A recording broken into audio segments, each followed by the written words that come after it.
Being Lakota is it's being proud of who you are. It's being a good friend. It means that you're going to share the teachings that you were taught from your family. It's almost like a responsibility. Be a good relative. But it's a challenge.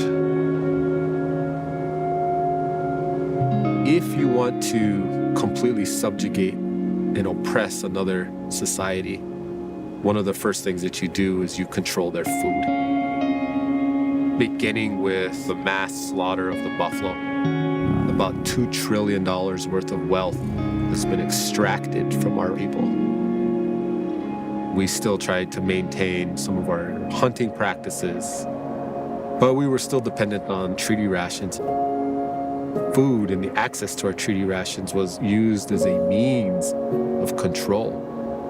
In order for us to regain our power, we have to regain our food.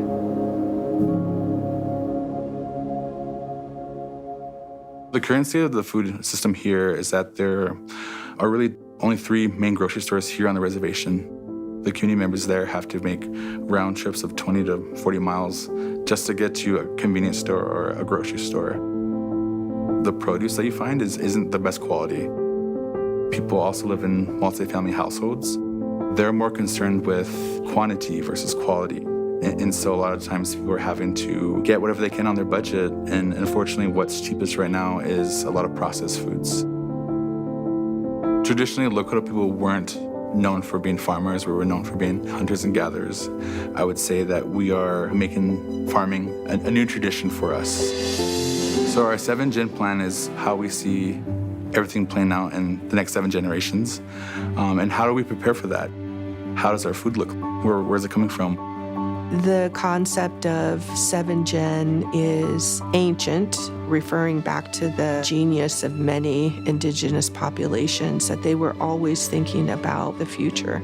7-gen is one of those concepts that really have the potential to create the kind of environment, the thinking, and the hope that our communities need.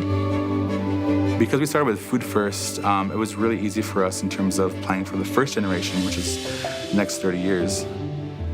The Sichanga Food Sovereign Initiative is meant to help our community members learn how to grow, produce, harvest, and prepare their own foods. We're working with some new entrepreneurs who are part of our Beginning Farmer and Rancher Development Program, who are really interested in starting their own business. Passing down this information has to start with our youth.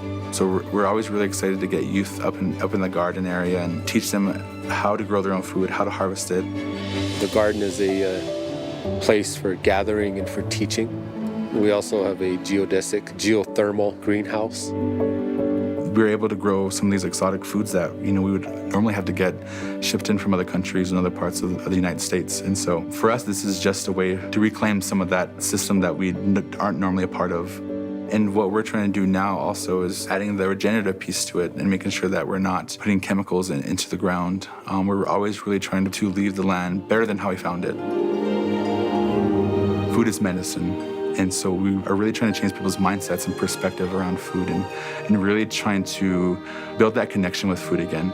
It's really supposed to feed your soul, your emotional health, your spiritual health. That concept is what we chose any. So it's like all-encompassing health.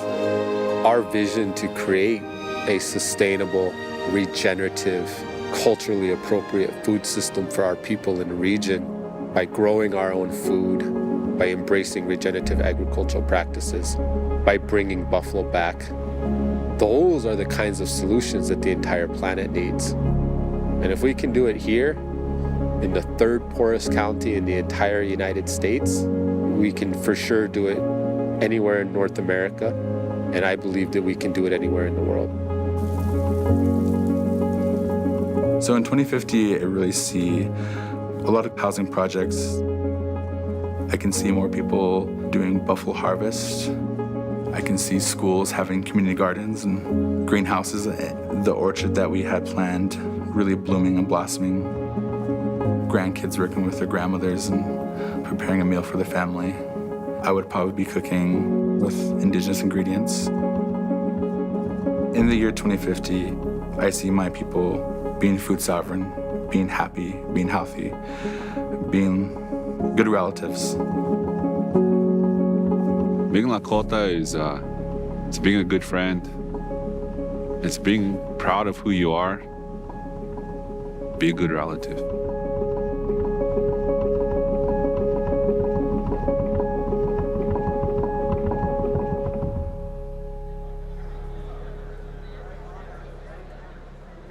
Hello, everyone. Thank you so much for being here. For those of you who are just joining us or rejoining us, my name is Danny Nierenberg, and I am president of Food Tank, which is a research and advocacy organization devoted to telling stories of hope and success in food and agriculture systems. We're delighted to be partnering with the Rockefeller Foundation on the next two sessions. And thank you all for joining us in person, and also all of those who are joining online.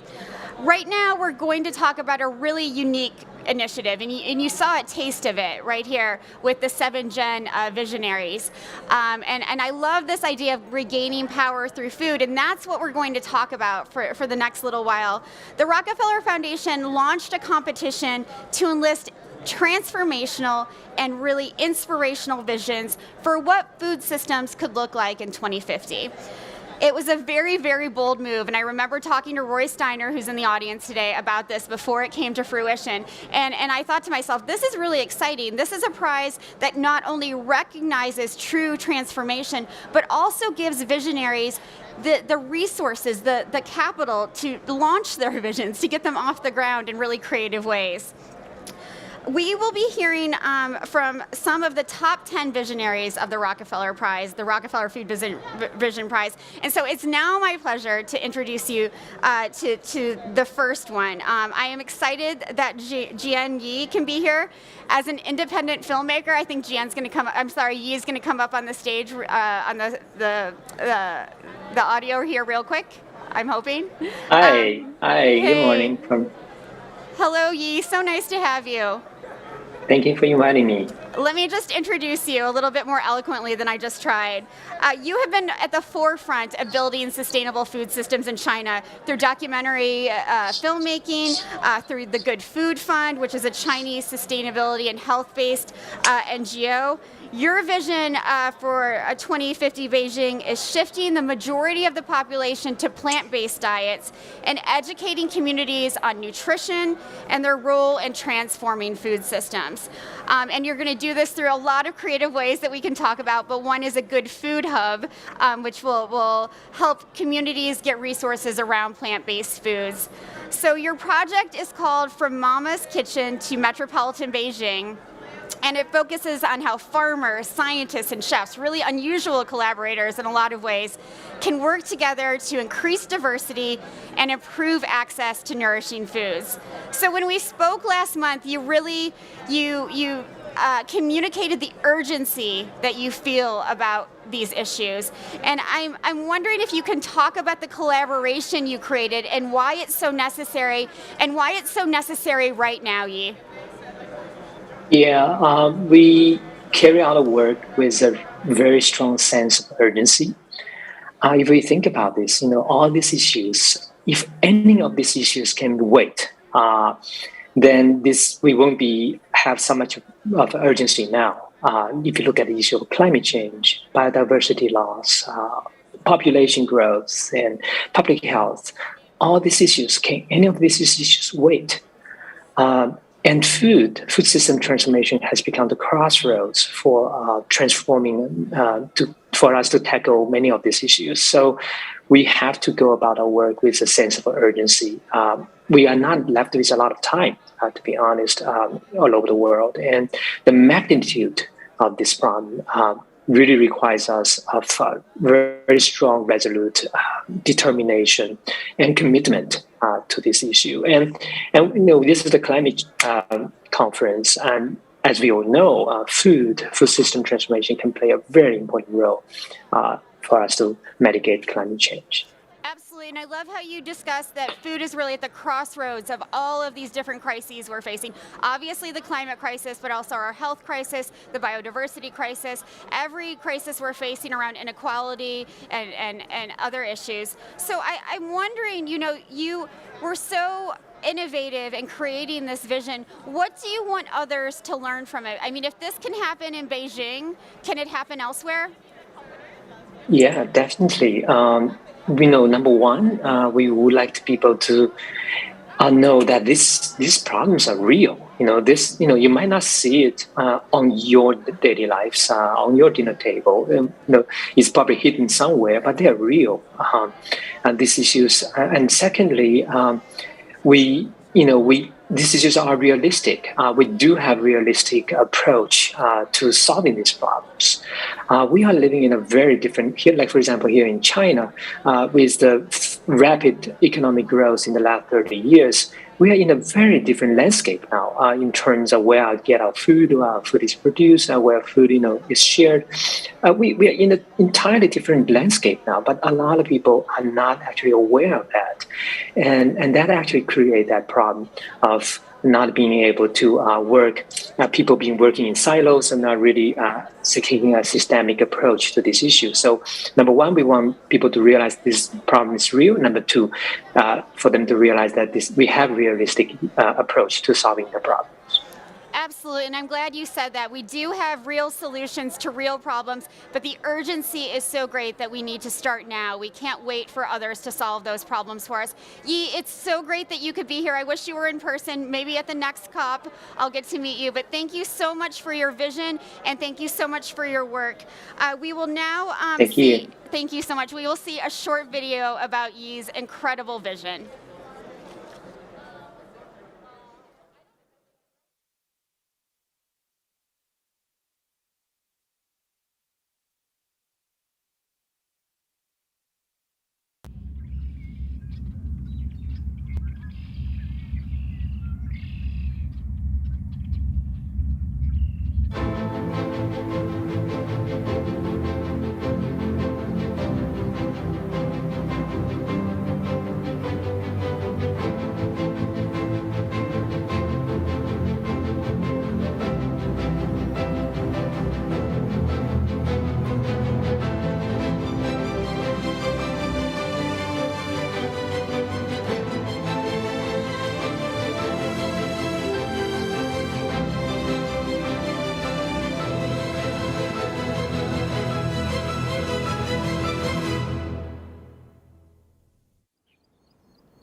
In 2016, China issued a dietary guideline. We here in China have consumed way more meat than is healthy for us and healthy for the ecological system.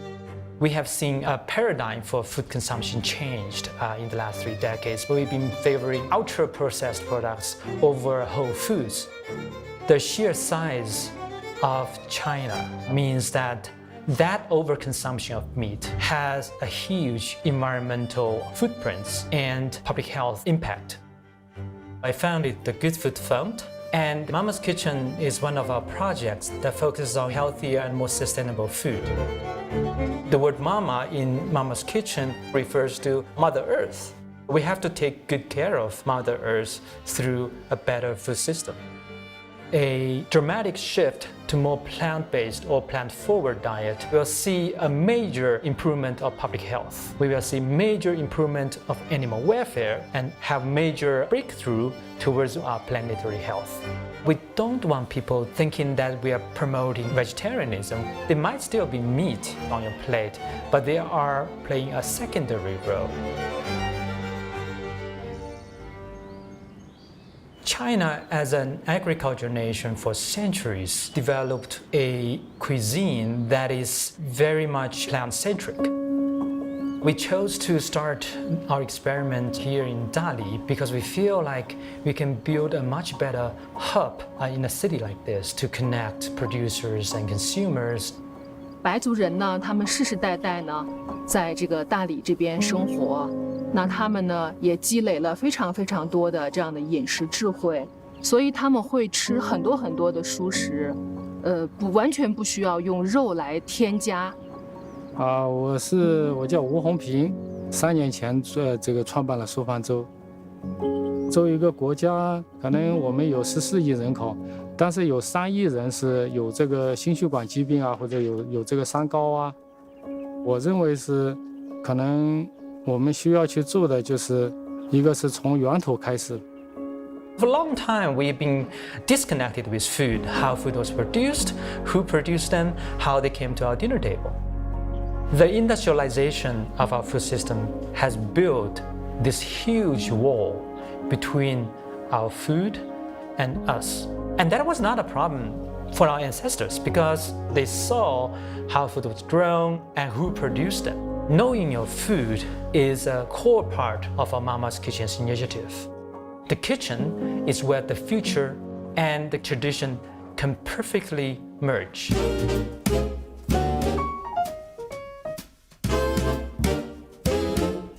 可能还是有很多厨师跟我们的农户呢，还是保持了一个距离。每天早上，我会和我的搭档或者是我们的同事一起去菜市场啊，或者是农场去采购，挑一些有机的最新鲜食材回来。所以我觉得关键点是在于作为我们厨师，一定要想办法把一些植物性的食材烹饪得美味。Chef Li and Xiaolou embody what the future generation of chefs and restaurants should be. It's the first, what we call, good food restaurant in China. The restaurant is built entirely on the 8 principles of the Good Food Pledge.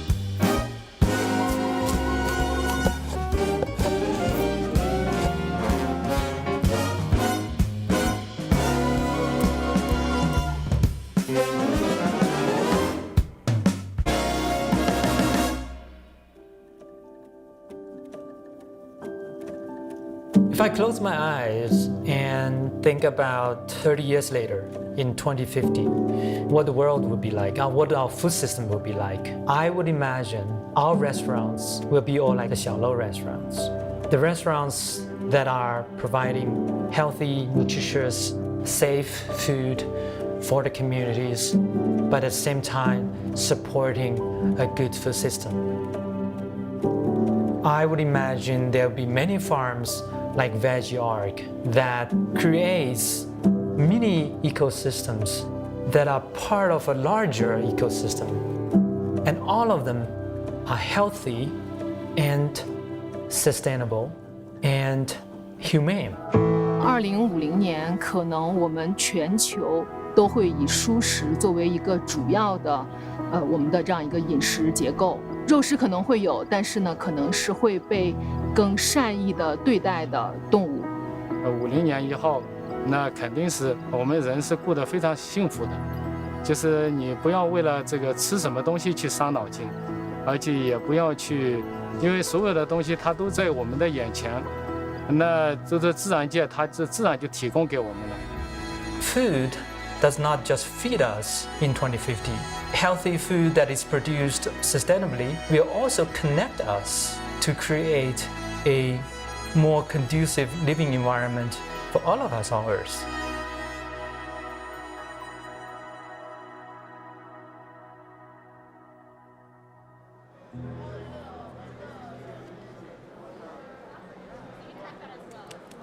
Let's give that a round of applause. Thank you so much. Such a beautiful vision. Imke, I welcomed you with a round of applause already. Do you feel special? Do you feel welcomed? It's so nice to have you. It's my pleasure to have Imke de Boer here. She is a professor of livestock and sustainable food systems at Wageningen University. With her team, she outlined a vision for a healthy and circular food system in the Netherlands where all produced crops are to be consumed by humans, and 40% of arable production is no longer used for livestock by 2050. It's such a bold vision, Imke. So it's called Rerouting the Dutch Food System from More to Better, and it's really both complex and simple, which I like. It sort of manages two things. It's not about producing more yields or more calories, but about producing better food through an agroecological lens, so using agroecology. And so, Imke, when we spoke last week or the week before, you told me it was based on 3 pillars. Can you go through those 3 pillars for us? Thank you. Actually, the first pillar is that we need to shift from linear to circular food systems, which actually means that we should safeguard the health of our soils, avoid food losses and waste, but also, for example, recycling our own poop back into the loop, and indeed stop feeding crops to animals that humans could eat directly, like grains. The second pillar is actually that we should reconnect people to their food, because if everyone would be aware of how their food is produced and they know how much time and effort and love it costs to produce that food, they would become conscious consumers. And the third pillar is actually that we need a new economy, an economy that goes beyond GDP and that serves the planet and all its inhabitants. And that, for example, means that we should reward farmers for all the ecosystem services that they provide, like the conservation of the landscape and biodiversity, but, for example, also flood prevention. And that we, as consumers, should pay a fair price for our products, like food. So these are the 3 pillars. Yeah. Thank you so much for sharing them. I think there's a lot of similarity between Yi's vision and yours, because you really want to connect consumers to where their food comes from and make sure that farmers and animals and everyone along the food chain is treated fairly and humanely. And I think that's such an important sort of thread throughout a lot of these visions. Again, when we spoke before, you talked to me about how the Food System Vision Prize really helped you to know where you were headed as a community. And I think that's an important part of this process. And can you describe what you learned and how you knew where you were headed and what that felt like? Yeah, so what we did first is that we invited here in Wageningen at the university a group of very innovative farmers. And that were farmers that were already basically farming the future. So they were showcasing that our future vision was possible. So that was a real building block of our vision. And then together with them, we also invited a group of creative food systems thinkers. And then together, we had a brainstorm session and we started thinking about what would be the headlines in the future edition of the Dutch Times. And by thinking, basically doing this forward casting, we started really thinking, okay, what are actually the signals and the trends underpinning our vision? And we shared it with scientists, and so to make it really a science-based vision. And that whole process really brought us all together and was very much a bottom-up process. And that implied that the vision was really shared by everyone and felt by everyone. And now we won the prize. We are actually traveling in the Netherlands and talking to a lot of stakeholders and asking them to embrace this vision and to challenge them how they can contribute to the transition. And actually, I must say, I didn't think about that in that way before, but it's really, really becoming big. I mean, our vision is really becoming known in the Netherlands. So we are really, really grateful to the Rockefeller Foundation that we got this opportunity. Well, I'm glad the prize made you famous, but I'm also glad that it created this opportunity for collaboration, which is no longer an option. It's really a necessity for any of these visions to work. And I think that's so clearly demonstrated with what you did. Imke, thank you so much for joining us. I hope you're here next year when we can all meet in person and you spread this prize, spread your vision and the prize far and wide. Thank you so much. We'll now be able to hear more about Imke's vision with a video.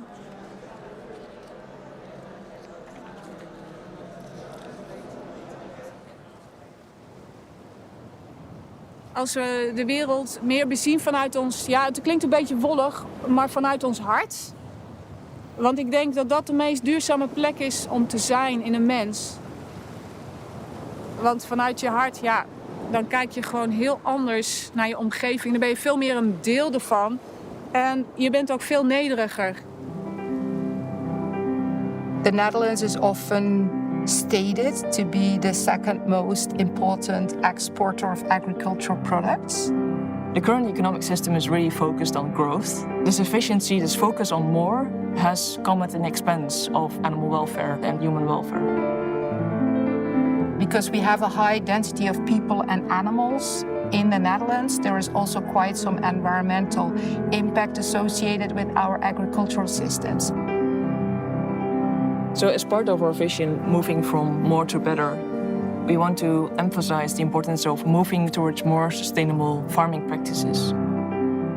Starting with a circular system to feed the soil, respecting the life of the animals, and creating more conscious consumers.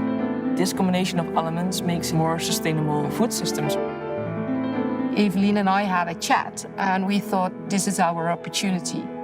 And my specific role basically was to think along together with scientists, farmers, representatives of environmental and agricultural organizations to write down the ideas that we developed together. So one of the first elements of our vision is that we state that you should use fertile arable land for the production of human food. To safeguard soil life, you should avoid using pesticides. And one of the things to do then is to basically look at nature and to grow your crops in strips or in mosaics or in pixels, so more crops on one field instead of monocropping, because this reduces the risks of diseases and pests on the field. In mijn ogen is dit wat ik hier doe de intensieve landbouw van 2050. En dat is echt heel fascinerend wat daar gebeurt. De interactie tussen de planten, wortels en de organismen die in de bodem zitten. En die samen vormen een hele krachtige stimulans voor de bodem en de natuurlijke processen. En waardoor er bepaalde evenwichten ontstaan die zorgen dat je geen grote uitwassen en excessen krijgt en geen plagen. En dat is echt met vallen en opstaan. Als je op dit moment zo'n stap maakt als ik gemaakt heb, dan kan het ook serieus het einde van je bedrijf betekenen. En dat is voor mij echt een risico wat ik heel bewust aanvaard heb en wat mij niet belemmert om het toch te proberen en toch te gaan doen. Currently, about 40% of the arable land is actually used to produce feed for livestock instead of human food. And that's very ineffective when you produce plant-source food for our own consumption. You automatically also produce all kind of co-products that you can feed directly to the animals. You want to circulate nutrients into the system.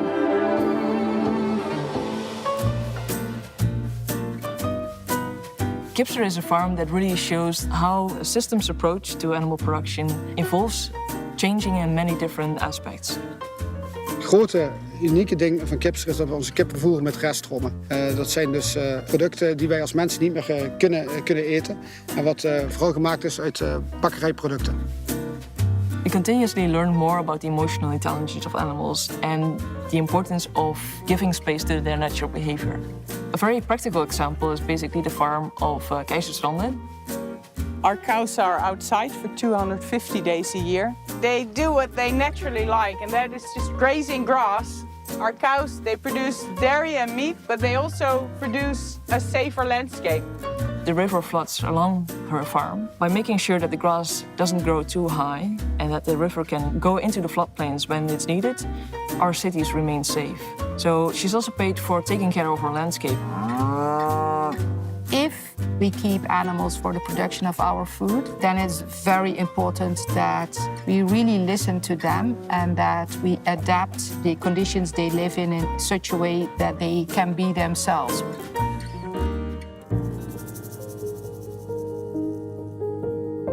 The biggest problem with our food system currently is that it's become so globalized that people have lost the connection of where their food comes from. You've got the farmers and most of the consumers have been separated.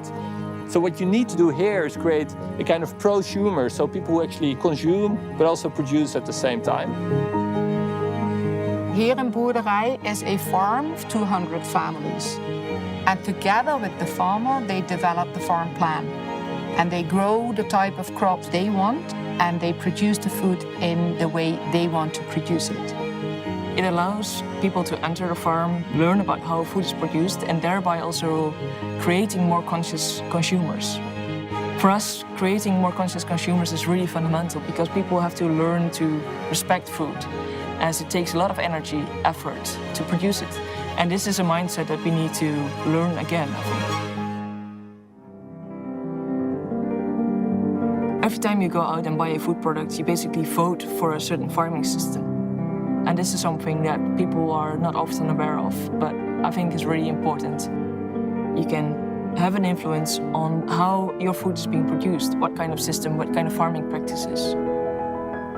Everyone is part of a food system, right? So everyone is also part of a change of a food system. I hope that in 2050 people again know that they are part of nature, that their food is connected to nature, and that they know how it's grown and how precious it is and how much time and energy people invest in making it. These are such valuable resources. So it's up to you. What kind of food system are you gonna choose?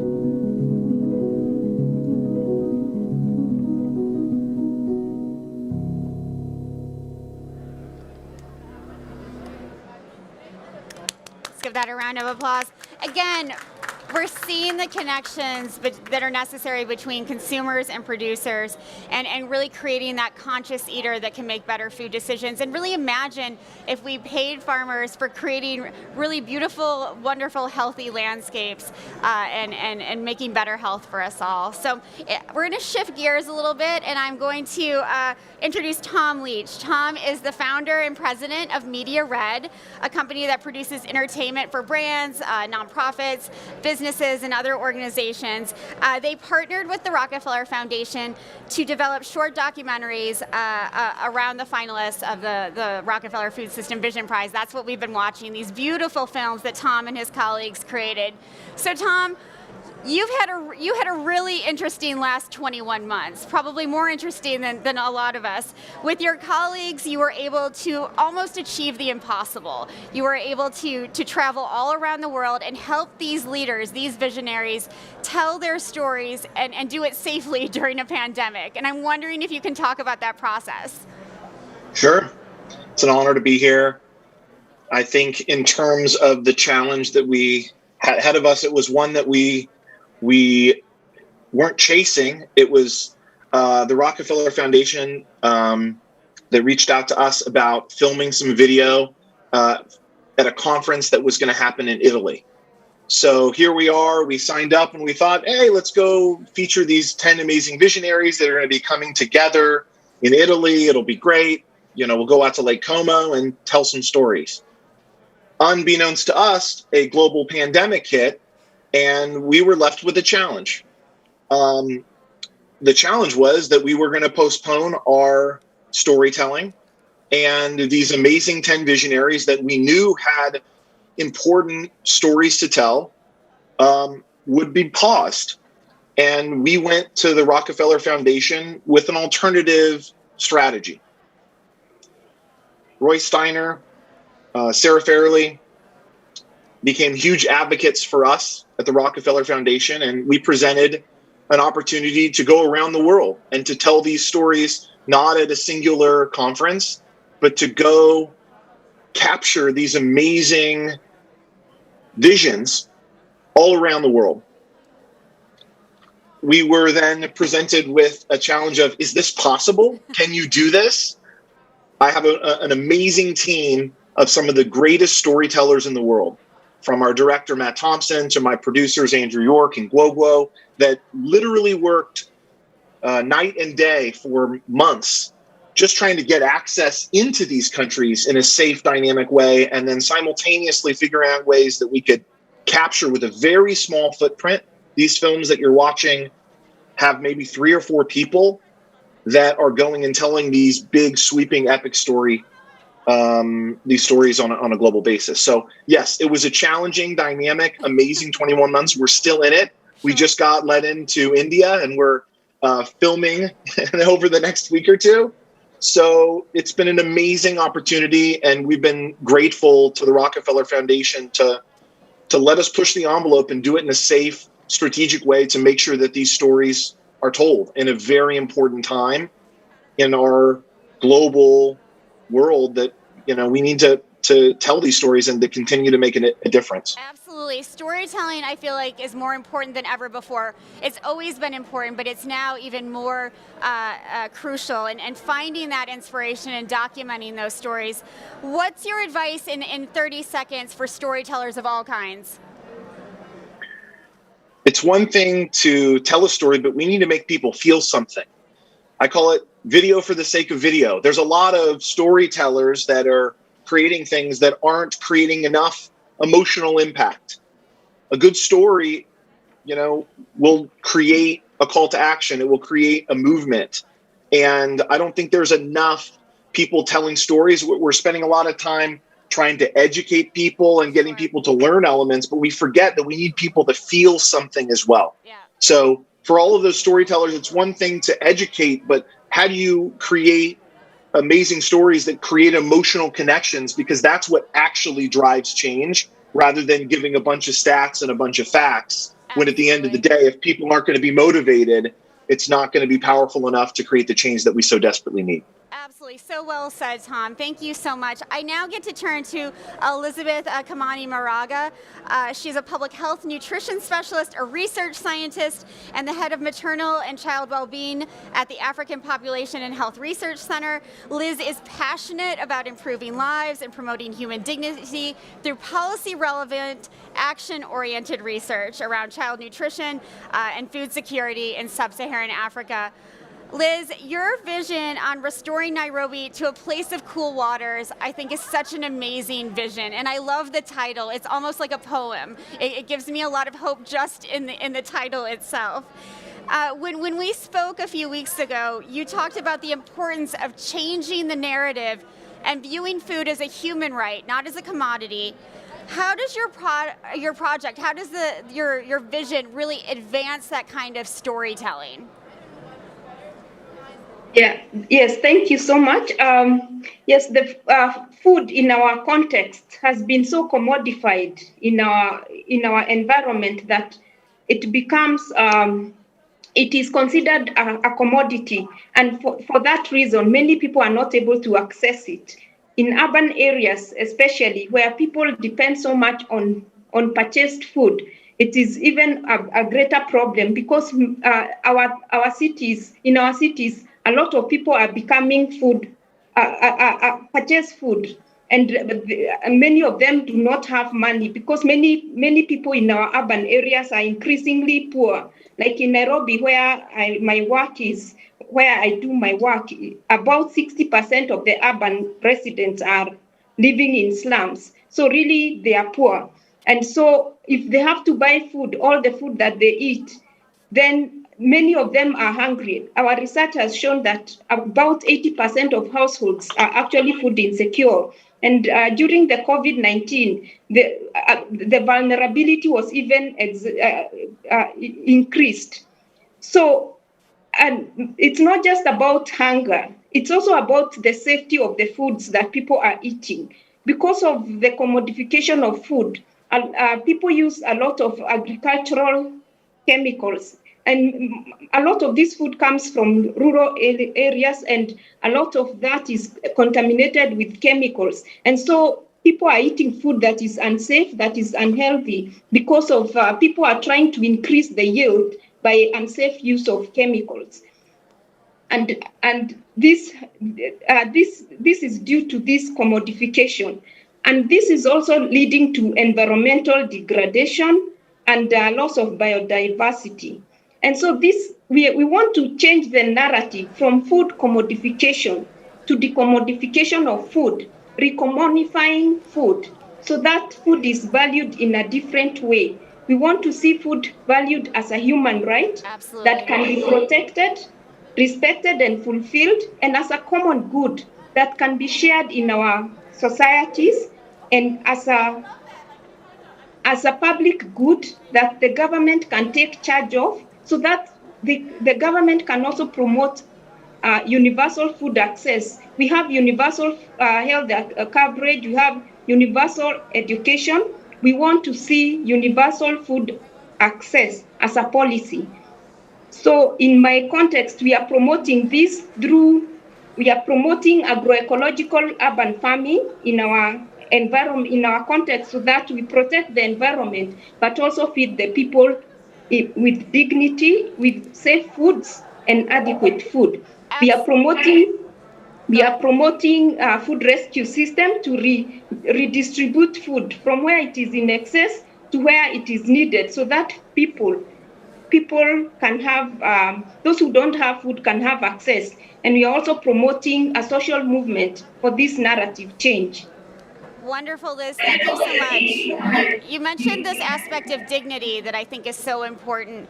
And I'm wondering if you can describe for the audience, both in person and online, why dignity, providing dignity along with access to food is crucial to making this vision come true. Yes, dignity, human dignity is at the core of being a human being. It's the core of humanity.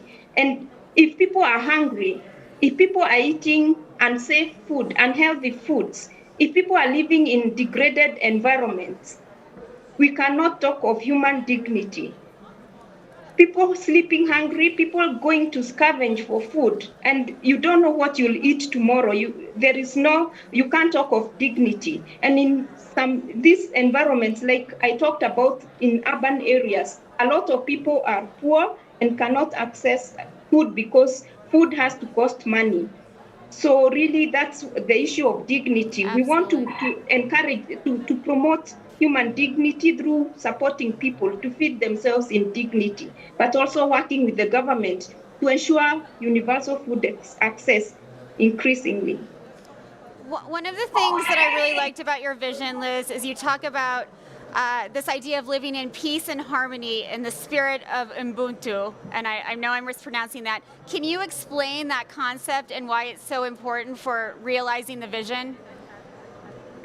Yes. The spirit of Ubuntu is the spirit of it's about sharing. If I can just interpret what it means I am because we are.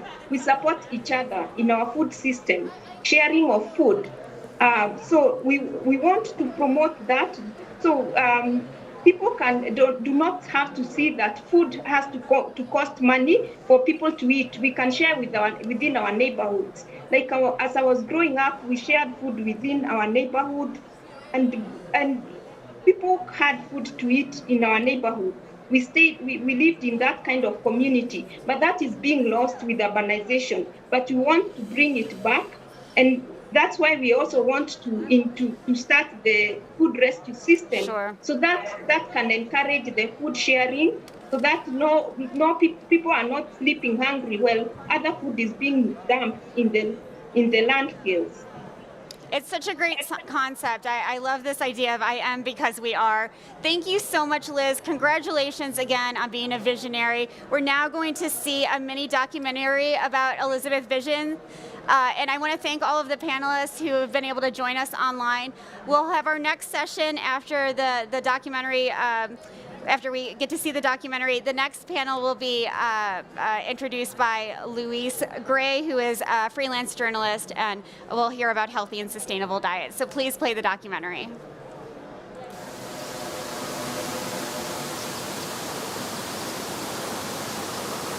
The Maasai people were the original inhabitants of Nairobi. There were streams and rivers, and the water was clean and cool. And that's why they called it Nairobi. It means a place of cool waters. It has green spaces. People are healthy. But of late, this is changing.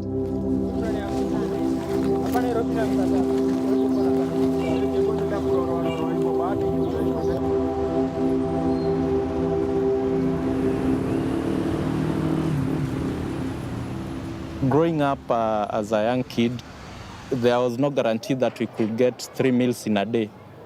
I used to depend on the school meal. It was a challenge that many people are facing.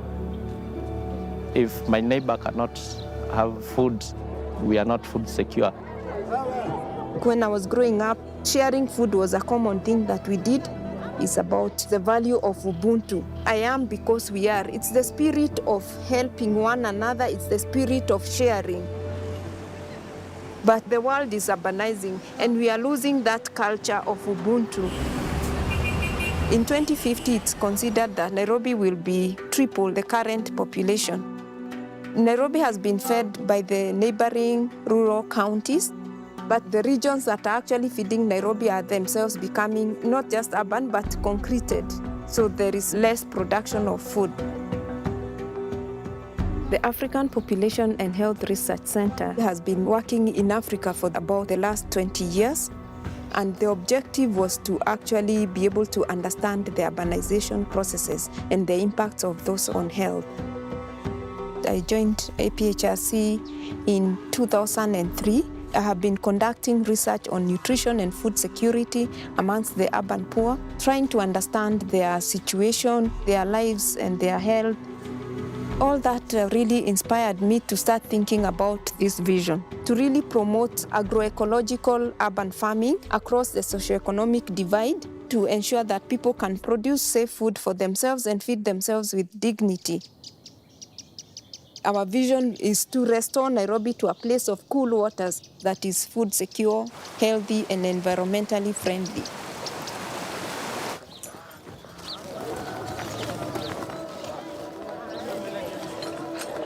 The issue of food security is a major concern amongst the urban poor in Nairobi. Close to 50% of children in urban poor settings are malnourished. The urban poor are not able to afford the food that is in the market. So the supply is higher than the demand, and the expiry of that food is quick. So a lot of that food finds itself in the dump site, and people go to scavenge on that food. My name is Mary Wanjiko, mother of 6. Natokanga hapo nikiingia dumping.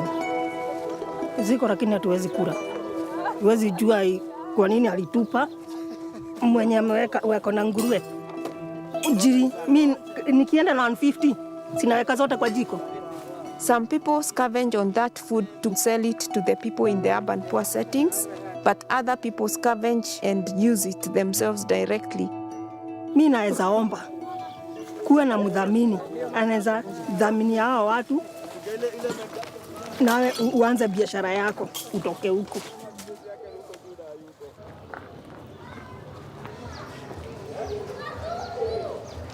My name is Greg Kimani. I'm the founder and CEO of City Shamba, which is an initiative that is trying to present urban areas as part of the solution to food insecurity and malnutrition. If you don't have money, you don't have food. And that is the thing that we are trying to demystify, to show that you can grow your own. That is our mantra. In urban areas, we don't have space. We have to come up with innovative things that are ideal for the urban setup. For instance, we advocate for vertical farming. We train people on how they can utilize the limited spaces and maximize on production per unit area. Accessing the seedlings, accessing the soil itself, it has been difficult. We want to enable people by bringing in these resources.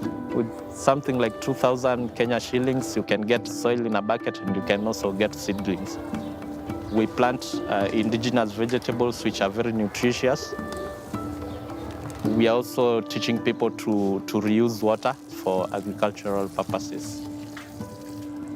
Urban agriculture was not being advocated by the government.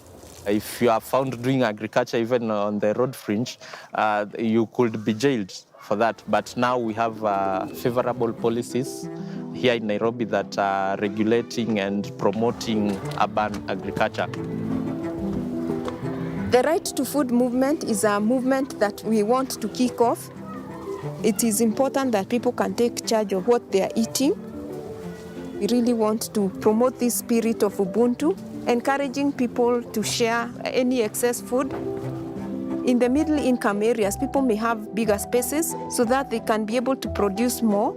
there may be some excess food, and we hope that that food can be redistributed. So that food is not just seen as a commodity, it is seen as a common good and as a human right. It doesn't get wasted. And City Shamba is really helping actualize the vision. We want to work with grassroots organizations, giving seed grants to promote the urban farming within the community.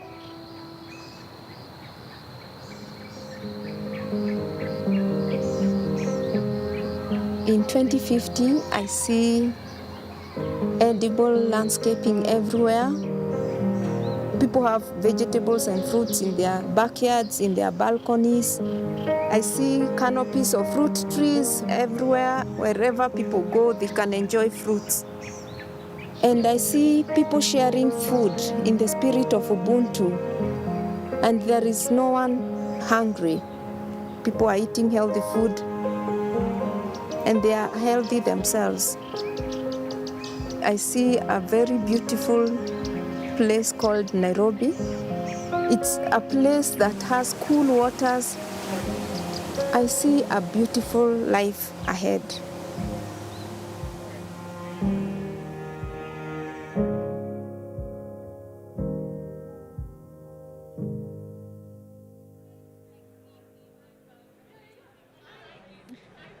Hi everyone. So we've seen some amazing examples of projects creating healthy and sustainable diets, but it's a big question how we scale that up. So we've got an amazing panel here to answer the question of how healthy and sustainable diets can help us tackle climate change globally. I'm going to allow everyone in the panel to introduce themselves very briefly first, so you know who they are, starting with Patty on my left, and carry on through, and then we'll introduce our panelists who are joining us online. Patty, if you'd like to introduce yourself.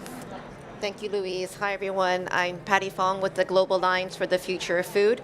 We're a strategic alliance of philanthropies working together and with others to transform food systems globally.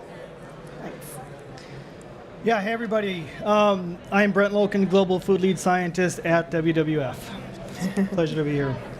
Hi, Sarah Farley, Managing Director of the Global Food Portfolio at the Rockefeller Foundation.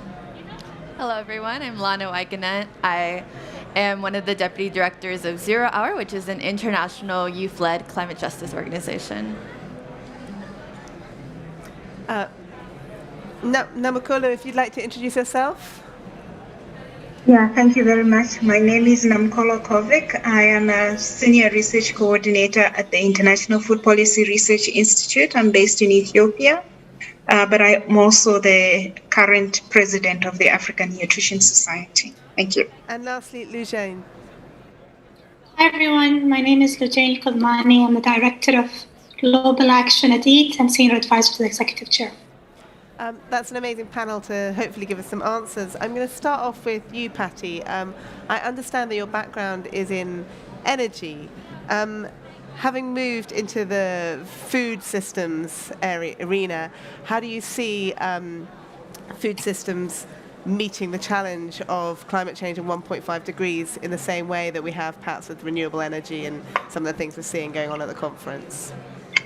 Thank you. So I did come from the climate and energy space where the world is defined in wedges and quantitative targets. Yeah. So, when I came into the food system space, I asked around, I said, what's the 1.5 degree equivalent for food systems? And I got blank stares. Hard to answer. And I think, one of the big differences is that it's not just the kind of quantitative metrics, there's also this qualitative aspect.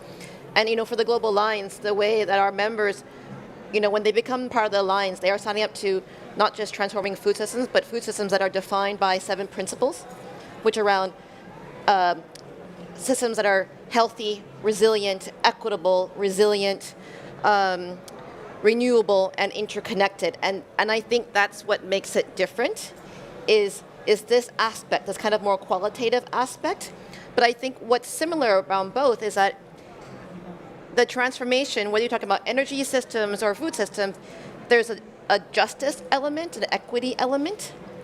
And the climate community has been working on this from a fossil fuel side, but from the food systems community around the issues around food sovereignty, climate community talks about just transition. in food, it's about food sovereignty. But they're the same principles behind that, and actually we just need to work together and join forces around how we can, it's about, living within our planetary boundaries, that is, to make it equitable and sustainable and healthy at the same time.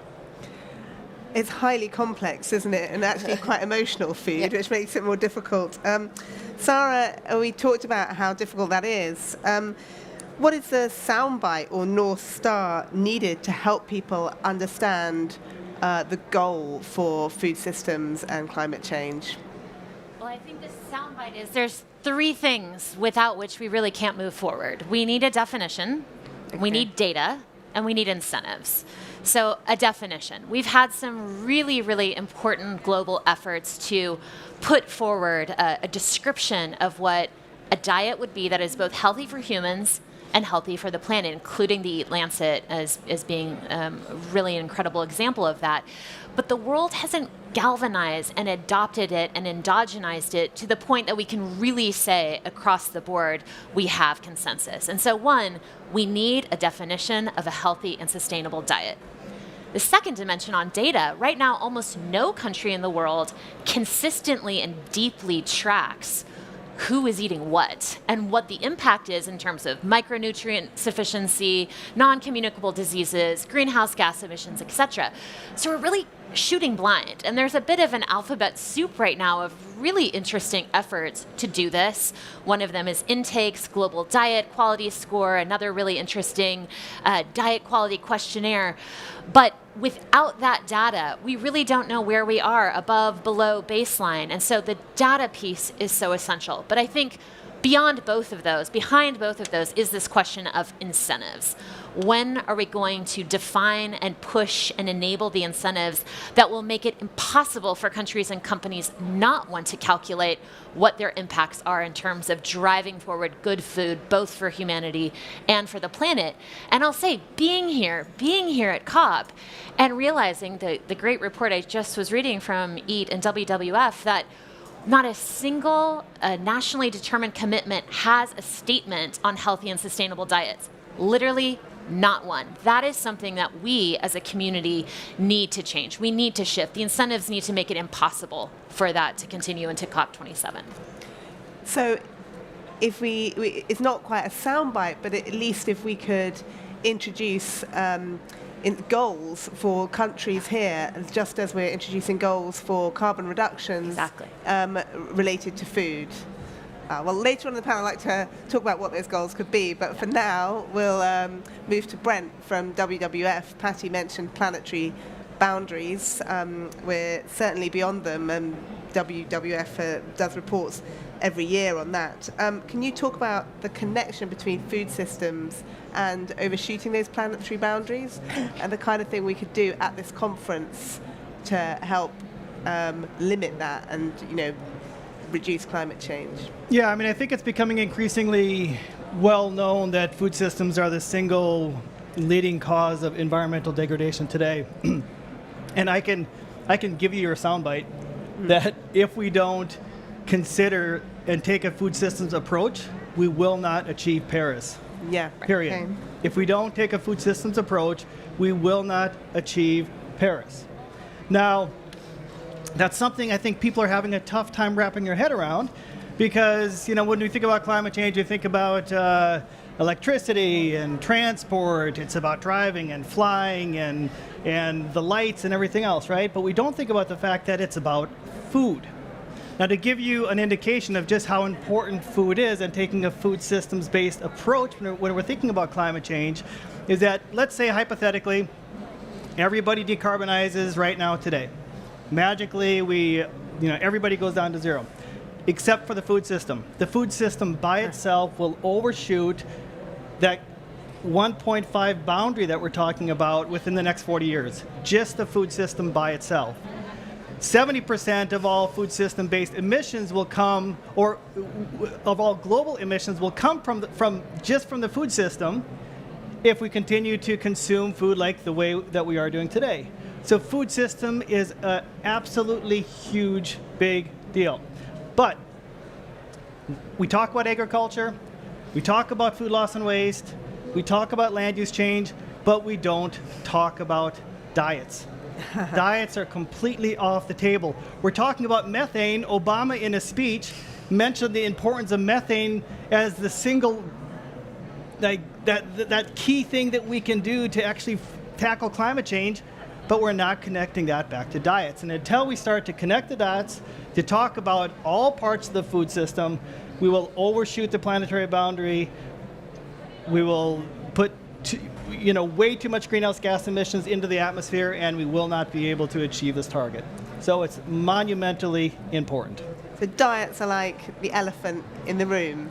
And I do think it's interesting that when we talk about diet, like, it is emotional. It's always difficult to tell people what to eat. So we'll come back to that, I think. But if we can just stick with that soundbite, if we do not take a food system approach, we will not achieve Paris. And I think the fact that we're saying this in a little side event says it all. I'm going to move to Lujane to talk about Eat Foundation. It's done a number of reports on healthy and sustainable diets. And Lujane, you've talked about those the barriers. Can you explain some of those barriers to achieving a healthy and sustainable diet and how we might overcome them?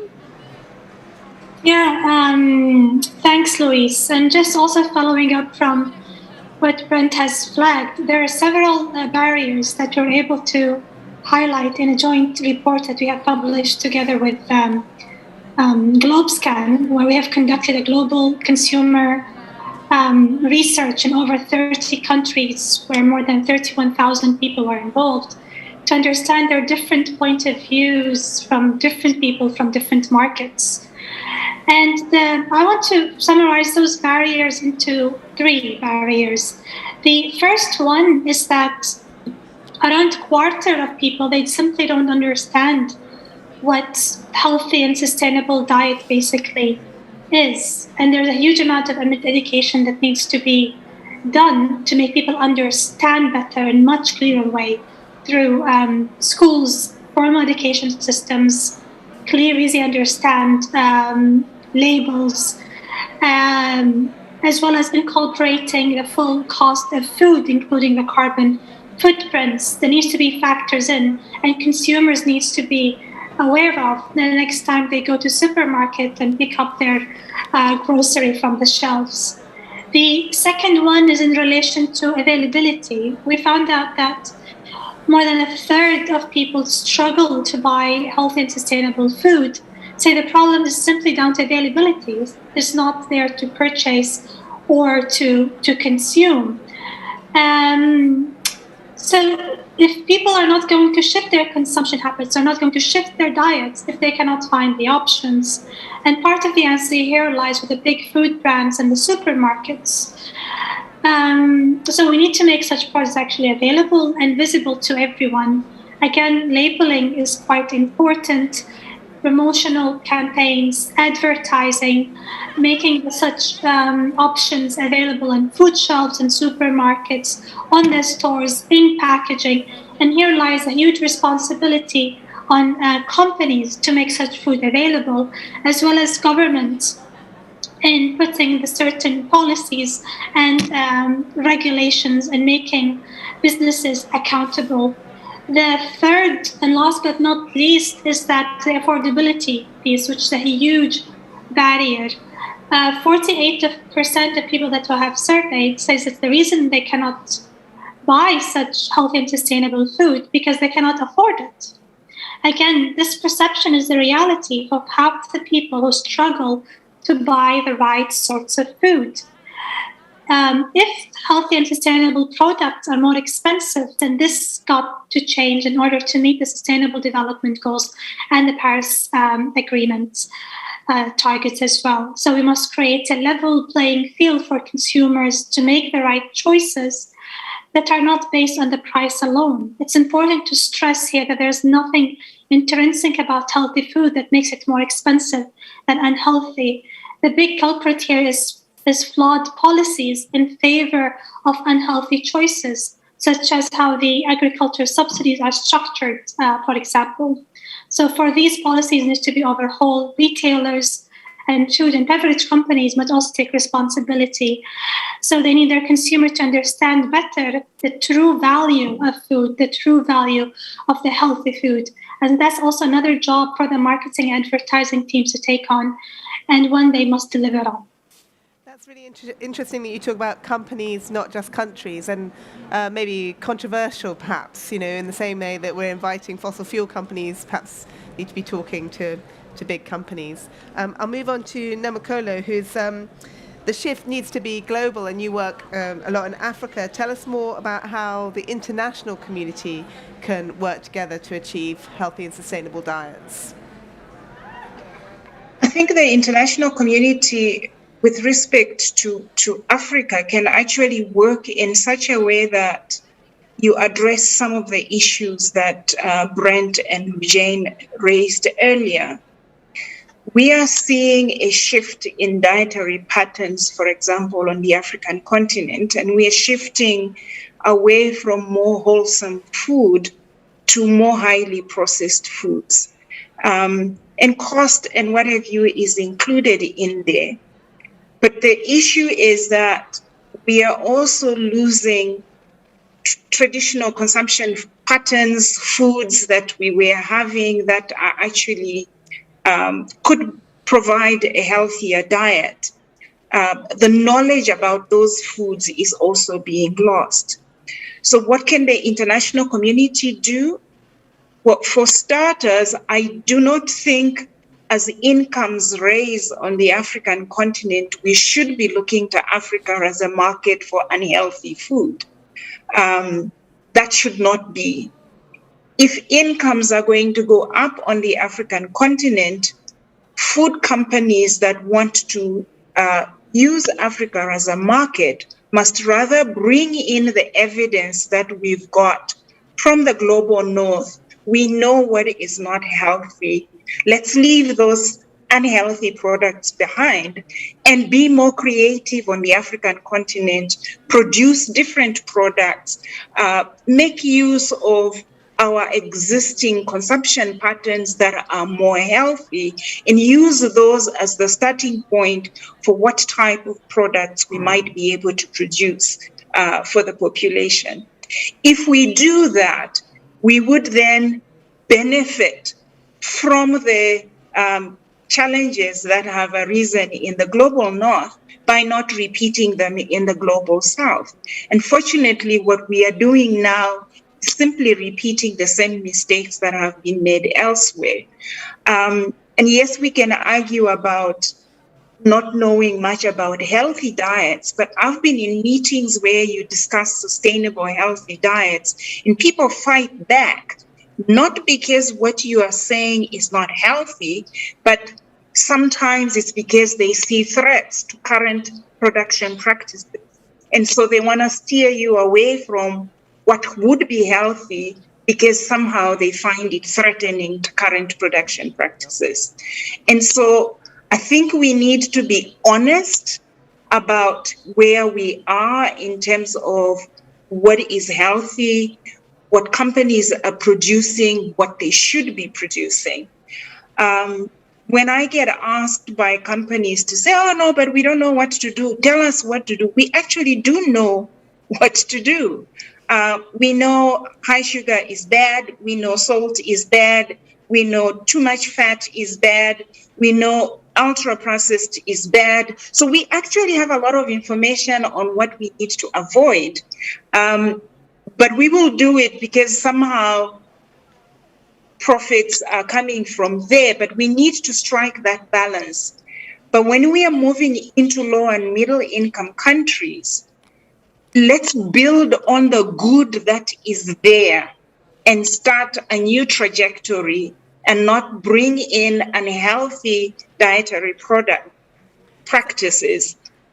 A lot of the traditional consumption patterns in low and middle income countries may not be adequate in terms of micronutrients and the like, but the actual foods themselves have a lot to offer if we ate more of what we had traditionally.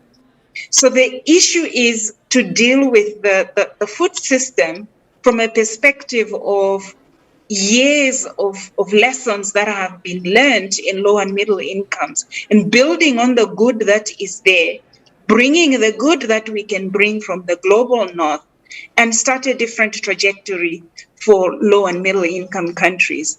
And based on that, I really love the video that you showed earlier from Liz, because what she's doing is saying, I'm going to think out of the box and think of a different way of doing things. And we need more of that. Thank you. So it's like leapfrogging unhealthy diets, like developing countries should be leapfrogging fossil fuels, going straight into a better, a more healthy and sustainable diet. I'm going to come on to Lana last fall to tell us about what young people think of all this. Young people tend to be ahead of Wonks, frankly. So how do you see young people changing their habits already, and how do you think that could feed into more healthy and sustainable diets? So young people, we have a variety of efforts on food systems, and a large part of that is talking about healthy and sustainable diets. So we have an open letter, for instance, asking for political action on healthy, sustainable diets. That's based on a Nature Food publication, and Luke here is also from that team. And we also have an Act for Food, Act for Change initiative that is gathering a movement of young people to address food systems, and healthy, sustainable diets is a major part of that, even talking about the topic more broadly. So those are just some examples of how young people are addressing this, and we're seeing that even in the more mainstream climate space. I'm part of Organization 0 Hour, which is not meant to focus on food systems. It's talking about climate justice, and we're addressing food systems because it's just logical to us that that is part of the climate crisis. So it's not siloed for us. It's part of how we are obviously going to have to address climate change. So you're kind of ahead of some of the world governments and leaders here in thinking about food systems, which is great. I'm going to open it up a bit more now and really try and find solutions. And I'll start with you, Patty. We've talked about the shift to healthy and sustainable diets, heard lots of ideas, and really this key idea from Brent: if we do not take a food system approach, we will not achieve 1.5. What's happening at COP26 to make that happen, or what needs to happen at COP26 to make that happen, to achieve? Well, I think it's a first step that we as a food systems community are here and present and just making a statement. I mean, I've heard from colleagues who are actually not in the food system, just observing, like who are like veterans of the COP, saying, this is the first time I've seen so many food events. Right, yeah, even good. though we've been fighting to get it, somehow shoehorn it into nature somehow and get up there. Can we get additional food day? Doesn't matter. Like, it's visible that we're here, and it's not like it's not gonna happen overnight, right? You heard the commitments around deforestation. You've heard around methane. That didn't happen overnight.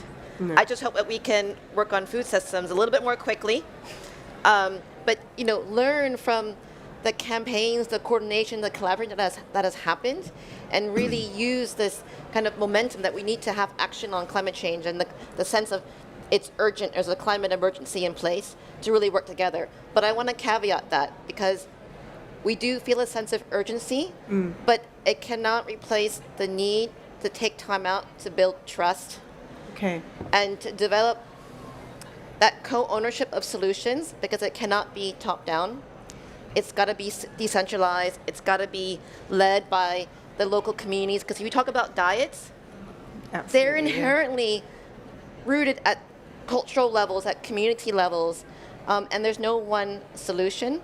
And that's kind of, when we're looking at how do you do that, when we are analyzing right now the NDCs from a food systems perspective, and we haven't finished all the analysis, but what we're finding is there is some level of coordination amongst ministries, but very few actually consulted those communities that are most impacted. Actually, very few consulted health and nutrition experts, one.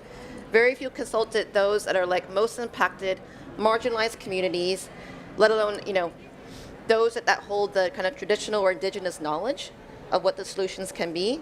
They're not being included in the climate solution. So there is definitely a lot of potential, but a lot of work that needs to be done going forward. So the conversation has started. We're seeing food being talked about at the conference. I'll bring you in, Sarah. It's been talked about, but in what ways can we talk about the food system that really makes change happen? Where would you direct it, and how will you be pushing for change? Well, I think one, there needs to be a narrative shift. I think the way we've talked about food historically has been from this linear perspective, right? Farm to fork, commodity centric. And that's trapped us. And frankly, it's explained a lot of why we made the decisions we did in the 60s, in the 70s, with such a kind of myopic production, yield per plant, yield per hectare focus. And that's what's got us into this pickle. We can't just look at one thing. So I think one of the major shifts is we can't just use the word systems. We need to think and act and collaborate in a systems way. And what does that mean? It means no longer is it one acupuncture point and one outcome. It means simultaneously we need to measure, manage, and strive for three things. We need this food systems transition to both be equally nutritious and regenerative, not just to sustain practices, but to rebuild and to go forward in front of the challenges we have around equity and human rights and inclusivity. It's not either or between those. We don't have time for that anymore. It's all of them. I think the spirit you spoke to, Patty, of the inclusivity and the level of nuance that we need. So that's one dimension. I think the other thing, where do we go?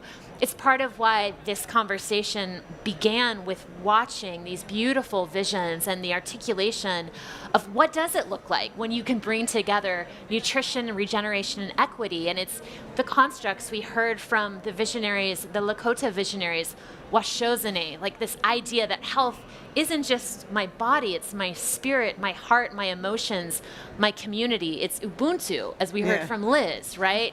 I am because we are.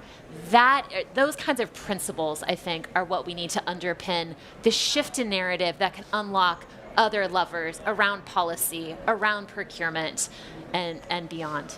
And Brent, WWF have done recent reports on food and been responsible for a lot of the reasons food is being talked about at the conference. But how do you see how do we meet the urgent need at the same time? Because what these guys are talking about is so complex. And how do you introduce that into the UNFCCC process, if at all, to make change? Wow, yeah. How do you introduce it into an international multilateral process? And we're going to do it tomorrow. Yeah. Well, you've said yourself we need to do it tomorrow. We have to. So I've got three things. First thing is NDCs and also Cornivia. Those are two processes that we can influence today. What we measure matters, and right now, sustainable diets, healthy sustainable diets is not being measured. So therefore, we have to figure out a way to influence those. The Cornivia, in terms of the future of that, is being talked about now. NDCs, we have to get into national level action plans about working with individual countries about how we start to measure this. Second thing is we need to start connecting the top and the bottom. I love those videos. They were absolutely inspirational. I love these ground-up movements which are happening all over the world. But if we don't have an international multilateral process to support it, it's not going to be enough. We cannot rely just on the individuals to do the work. It's got to be businesses, it's got to be governments, and it's got to be others. So I would say that those are two things. And the third thing I would say is we need a dedicated food day at COP27. Absolutely. And that's something that every single one of us has to push for. It's 1/3 of all emissions, and let's do that together. That's a really great idea. And Lejane, you talked about how businesses could get involved. Could you just expand a bit on that? If we have a food day at COP27, how will we involve businesses and get them to help us change food systems for the better? Yeah, we cannot really change food systems without offering a seat for everyone at the table, including different stakeholders, not just businesses, but also food producers, indigenous communities, youth, cities, and many other. And I like the initiative of having a food day at COP. But in matter of fact, I think food is also a very important element for every aspect at COP, including the mitigation, the adaptation, finance as well as a nature-based solutions.